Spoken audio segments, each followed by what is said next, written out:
താൻ സത്യരാജ്.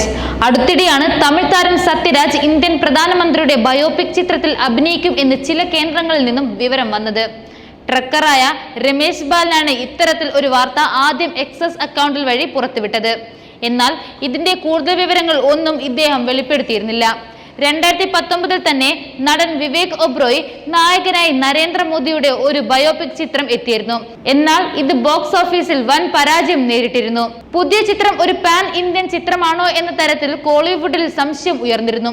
എന്നാൽ ഇതിൽ സത്യരാജിന്റെ പ്രതികരണം എന്താണെന്ന് കോളിവുഡ് ഉറ്റുനോക്കിയത്. ഒടുക്കം ദിനമലർ റിപ്പോർട്ട് ചെയ്യുന്നത് പ്രകാരം പ്രധാനമന്ത്രി നരേന്ദ്രമോദിയുടെ ബയോപിക്കിൽ അഭിനയിക്കും എന്ന വാർത്ത സത്യരാജ് നിഷേധിക്കുകയാണ്. ഇത്തരം ഒരു ചിത്രം സംബന്ധിച്ച് താൻ ഒന്നും അറിഞ്ഞിട്ടില്ലെന്നാണ് താരം പറയുന്നത്. മുൻപ് ഇത്തരത്തിൽ ഒരു വാർത്ത വന്നത് ലണ്ടനിലെ മ്യൂസിയത്തിൽ തന്റെ മെഴുകുപ്രതിമ വെച്ചു എന്ന നിലയിലായിരുന്നു. അന്ന് താൻ തിരിച്ചു ചോദിച്ചത്, എന്റെ അളവെടുക്കാതെ എങ്ങനെ എന്റെ പ്രതിമ നിർമ്മിക്കും എന്നാണ് ഞാൻ തിരിച്ചു ചോദിച്ചത്. ഇതോടെ ആ വാർത്ത നിന്നു. ഇതും അതുപോലെയാണ്. ഞാൻ ഒരു പെരിയാറിസ്റ്റ് ആണ്, എനിക്ക് എങ്ങനെ ഇത്തരം ഒരു വേഷം ചെയ്യാൻ സാധിക്കും എന്നാണ് സത്യരാജ് ചോദിക്കുന്നത്. എന്തായാലും സത്യരാജിന്റെ മറുപടിയോടെ സത്യരാജ് മോദിയാകുന്നു എന്ന വാർത്തയ്ക്ക് അവസാനം സംഭവിച്ചിരിക്കുകയാണ്. പ്രധാനമന്ത്രി നരേന്ദ്രമോദിയുടെ ജീവിതകഥയുമായി ബന്ധപ്പെട്ട് നിരവധി ബയോപിക്കുകൾ ഇതിനകം വന്നിട്ടുണ്ട്.